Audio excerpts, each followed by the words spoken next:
Lawrence Dunbar के बारे में पढ़ेंगे, जो एक पोएट हैं, जो एक अफ्रीकन अमेरिकन पोएट थे, जिनका जन्म 1872 में यानी 1872 में हुआ था और ये 30-31 साल तक जिंदा रहे और 1903 में इनकी डेथ हो गई। और इन्होंने बहुत ही अच्छी पोएम्स लिखे, बहुत ही अच्छे प्ले राइट रहे हैं और बहुत ही अच्छे ये नॉवेलिस्ट रहे हैं। आज इनकी एक पोएम, जिस पोएम का नाम है सिंपैथी, और सिंपैथी जो है वह एक ऐसी कहानी बताती है, एक ऐसी हिस्ट्री बताती है जो अफ्रीकन और अमेरिकन के बीच की जो लड़ाई है, जो एक स्लैवरी सिस्टम है, उसी के बारे में है। अगर आप इसके ड्यूरेशन पर देखें 1872 और 1903, तो इस ये ऐसा ड्यूरेशन है, एक ऐसा पीरियड है जिस समय मॉडर्निज्म शुरू हो रहा था और जो अमेरिकन थे, जो वाइट अमेरिकन थे, वो निग्रोस को, अफ्रीकन को वो कैद कर लेते थे, उनको स्लैब बनाते थे। स्लैवरी सिस्टम जो है वो अपने पीक पर था और जो ये पॉल लॉरेंस डनबर हैं, इन्होंने खुद इसको फील करा है, इस स्लैवरी सिस्टम को जाना है, क्योंकि ये खुद एक स्लैव्स थे, इनके मम्मी पापा वो भी एक स्लैव थे। आइए देखते हैं कि इस पोएम में उन्होंने क्या सिंपैथी व्यक्त की है। उनकी सिंपैथी जो है वो निग्रोस के साथ थी, जो एक केज्ड बर्ड को के सिंबल के रूप में चलता है। यानी कि ये जो पोएम है, पूरी की पूरी पोएम सिंबलाइज्ड पोएम है और ये केज्ड बर्ड को रेफर करती है। केज्ड बर्ड को इसमें बताया जाता है, लेकिन वास्तव में जो केज्ड बर्ड है वह ब्लैक निग्रोस हैं, जो ब्लैक अमेरिकन है वो हैं, और जो व्हाइट बर्ड, जो फ्री बर्ड है, उसे हम व्हाइट अमेरिकन से रेफर कर रहे हैं। पहली लाइन है, I know what the caged bird feels, alas, when the sun is bright on the upland slope, when the wind stir soft through the springing grass, and the river flows like a stream of glass, when the first bird sings and the first bud opes, and the faint perfume from its chalice steals, I know what the caged bird feels. ये पूरी poem 3 stanza में divide है। First stanza में वो बोलते हैं कि वो जो केज्ड बर्ड होती है वो कैसा फील करती है, किस दुख को वो अपने अंदर रखती है या उसको महसूस करती है, उसको मैं खुद महसूस कर सकता हूँ। यानी कि जो पोएट हैं, जो डनबर है, वो खुद उसको फील कर सकते हैं। वो बोलते हैं कि आई नो, मैं जानता हूँ, what the caged bird feels, कि जो केज्ड बर्ड है, जो पिंजरे में कैद पंछी होता है, फील्स, उसे कैसा फील होता है, उसे कैसा लगता है। अलास, और मुझे इस पर बहुत दुख है, मैं काफी दुखी हूँ। और उस केज्ड बर्ड को बहुत दुखी फील होता है, बहुत वेदना का अनुभव होता है। When the sun is bright, जब सूर्य चमकता है, on the upland slopes, जो हाईलैंड्स हैं, स्लोप्स जो उसके ढाल हैं, जब जो सूर्य है वह उच्च स्लोप्स पर चमकता है, उन हाईलैंड्स के, उस पठारों के स्लोप्स पर चमकता है, उसको उस समय उस केज्ड बर्ड को कैसा फील होता है वो मैं समझ सकता हूँ, वो मैं जानता हूँ। When the wind stirs soft, जब हवा जो है वो हल्की सी चलती है, हल्की सी बहती है, through the springing grass, बसंत ऋतु में उगी हुई जो घासें होती हैं, बसंत ऋतु की जो घासें होती हैं, उसके बीच से जब हल्की हवा चलती है, उसका कैसा एहसास होता है वह केज्ड पंछी नहीं कर सकता, इसलिए वह बहुत दुखी होता है और उस दुख को मैं समझ सकता हूँ। एंड द रिवर फ्लोज, और कैसा फील होता होगा उस केज्ड बर्ड को जब खुले में, जब उसके केज से बाहर, उसके पिंजरे से बाहर जो नदी है वो बहती होगी, like a stream of glass, एक कांच की धारा की तरह से, एक स्वच्छंद पानी जिसमें बहता होगा, स्वच्छंद जल जिसमें बहता होगा, उसको देख करके वहाँ के वातावरण में, वहाँ के एटमॉस्फेयर में रह करके कितना अच्छा फील होता होगा। वो केज्ड बर्ड इस बात को फील कर रहा है कि वे सब वंचित होकर के इन सब चीजों से उसे कितना दुख होता होगा। ये चीज खुद पोएट समझता है, कितना दुखी होते हैं लोग।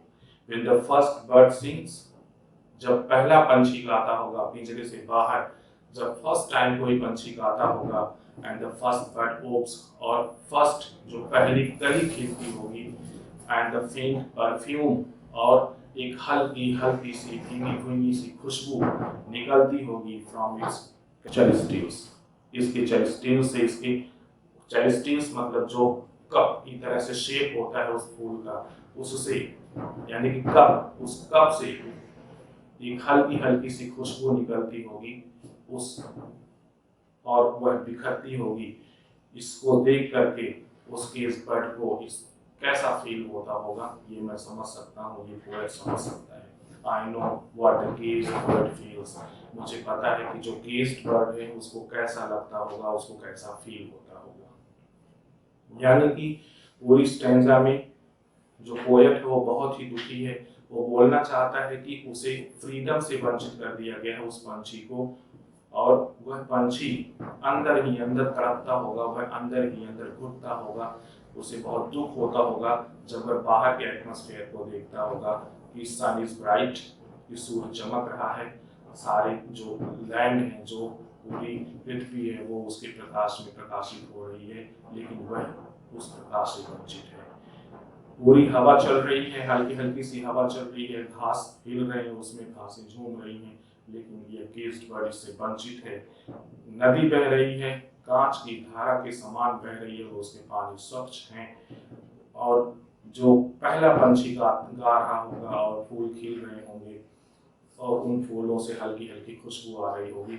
इन सुंदरता से, ये सब जो नेचुरल ब्यूटी है, इन सब से वह जो केज्ड बर्ड है वो वंचित होकर के कितना दुखी होता होगा, वह पोएट समझ सकता है। अब अगली स्टैंजा देखते हैं। I know why the caged bird beats his wing. मुझे पता है कि जो केज बर्ड है, जो पिंजरे में बंद पंछी है, बीट्स हिज विंग्स, वह क्यों अपने पंख को पीटता होगा, वह क्यों अपने पंख को मारता होगा। टिल इट्स ब्लड, कहाँ पर मारता होगा, उन्हीं सलाखों से, उन्हीं केस्ट की जो सलाखें लगी हुई हैं, उनकी जो छड़ें लगी हुई हैं, उनसे अपने पंखों को क्यों पीटता होगा, ये मैं जानता हूँ। टिल इट्स ब्लड, और तब तक पीटता होगा, blood is red on the cruel bar, जब तक कि उसकी जो बार्स हैं, उसकी जो सलाखें हैं, उस पर खून नहीं लग जाते हैं, लाल लाल जो खून होंगे वो खून से सन नहीं जाते, तब तक वो अपने पंख को उन्हीं सलाखों पे मारता रहता है। फॉर, क्योंकि ही मस्ट फ्लाई बैक, वह उड़ के वापस जाना चाहता है, तो हिज पर्च, वह अपने पर्च में, अपने बसेरे में वापस उड़ करके जाना चाहता है। और एंड क्लिंग व्हेन द फेन, और वह क्लिंग होना चाहता है, वह चिपक कर बैठना चाहता है, कहाँ पर, व्हेन द फेन, जो, और उस खुशी को, उस आनंद को एंजॉय करना चाहता है, would be on the boughs, जब वो डाली पर बैठा रहे, स्विंग, और वह झूमता रहे, हवा उसको झुलाती रहे, वह उस चीज को फील करना चाहता है। And the pain still throbs in the old, और जो दर्द है वो स्टिल थ्रॉब्स, अभी भी वह निकलता है, वह अभी भी उभरता है, इन द ओल्ड स्कार्स, उसके जो पुराने जो घाव हैं, जो चोट है, उनसे अभी भी उसको दर्द मिलता है, उससे दर्द उभरता रहता है। एंड दे पल्स अगेन, और जितनी बार ये दर्द निकलता है, उतनी बार विद कीनर स्टिंग, उसकी चुभन जो होती है और तेज होती है, पिछले से ज्यादा तेज चुभन बन करके, चुभन के साथ वो जो दर्द है वो उभरता रहता है।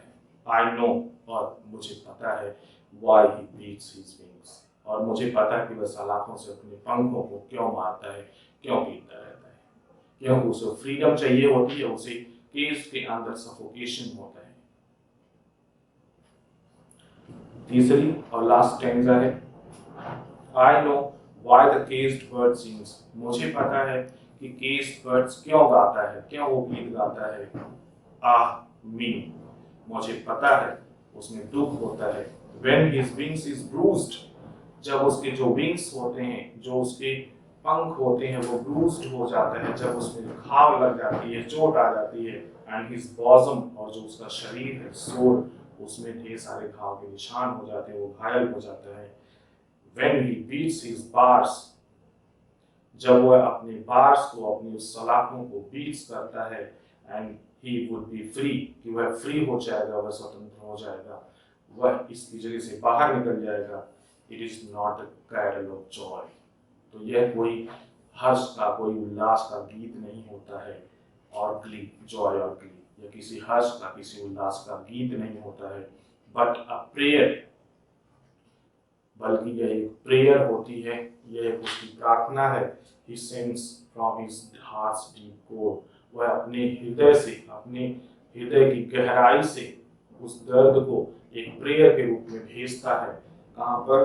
बट अ प्ली, जो एक गिड़गिड़ाहट है, एक रिक्वेस्ट है, एक प्रेयर है, that upward to heaven he flings, जिसको वह हेवन की तरफ, आकाश की तरफ वह भेजता है, उसको प्रेयर के रूप में भेजता है। आई नो, मुझे पता है, why the caged bird sings, कि जो caged bird है वो गाता क्यों। वास्तव में वह गाना नहीं होता है, वह कोई गीत नहीं है, हर्ष उल्लास का कोई गीत नहीं होता है, बल्कि वह उसके हृदय की एक पीड़ा है, एक वेदना है, जो वह प्रेयर के रूप में भगवान तक पहुंचाना चाहता है, उस हेवन तक पहुंचाना चाहता है कि उसको फ्रीडम दिला दे, यानी कि वह अभी भी उम्मीद नहीं छोड़ता है। पूरी पोएम को एक बार दोबारा से देखेंगे। I know what the caged bird feels, alas, मुझे पता है कि जो caged bird है वो क्या फील करता है। When the sun is bright on the upland slopes, जो हाईलैंड स्लोप्स हैं, जो उसके जो सन है, जो सूर्य की किरणें हैं वो पड़ती होंगी तब, जब हवा, when the wings stir soft through the springing grass, जब बसंत ऋतु के समय उगी हुई घासों में हल्की हल्की हवा बहती होगी उस समय, and the river flows like a stream of glass, और कांच की धारा, कांच की तरह जो स्वच्छंद धारा है, वैसी नदी जब बहती होगी तब, when the first bird sings, और जब पहली बार कोई पंछी गाता होगा तब, and the first bird opes, और जब पहली बार कोई पहली कड़ी खिलती होगी उस समय, and the faint perfume from its cherry dews, और जब उसके कप से, जब उस फूल से जो हल्की हल्की सी भीनी भीनी सी खुशबू है वो आती होगी तब, इन सारी चीजों को मिस करके, इन सारी चीजों से वंचित होकर के पिंजरे में बंद पंछी कैसा फील करता होगा, कैसा उसको महसूस होता होगा, वो मैं अच्छी तरह से समझ सकता हूँ, वो पोएट अच्छी तरह से समझ सकता है। I know why the caged bird beats his wing.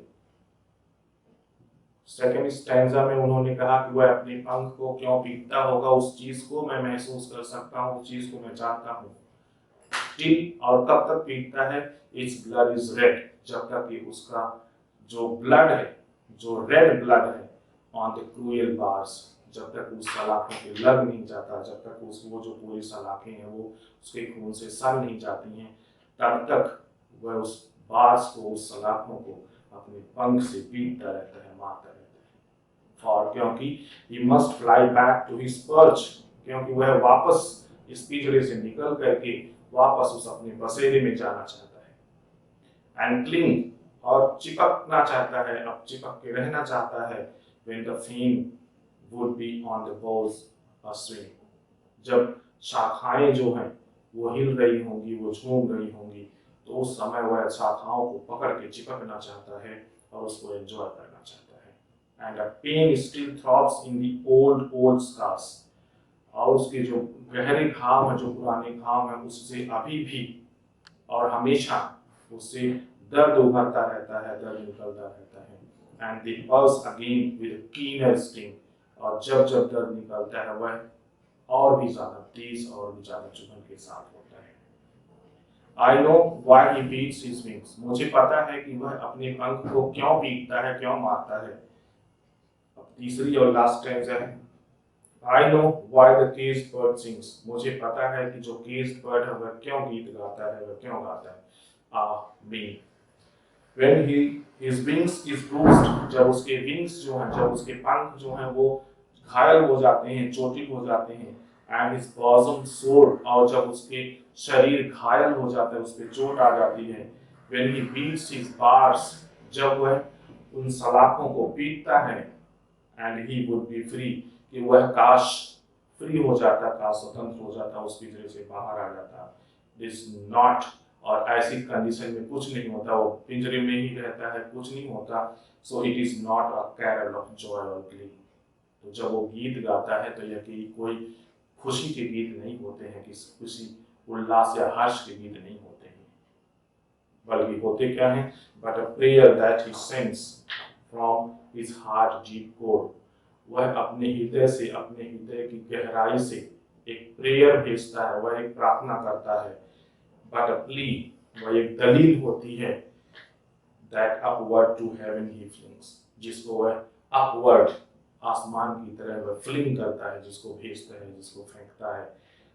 I know why the caged bird sings, मुझे पता है कि क्यों जो केज्ड बर्ड है वो गीत क्यों गाता है, क्योंकि वह प्रेयर करता है, वह एक दलील देता है भगवान से। आज के वीडियो में बस इतना ही।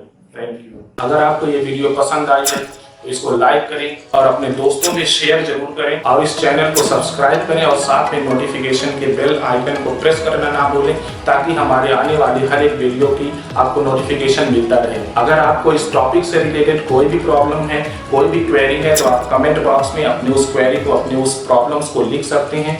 तो मिलते हैं हम नेक्स्ट वीडियो में। Thank you.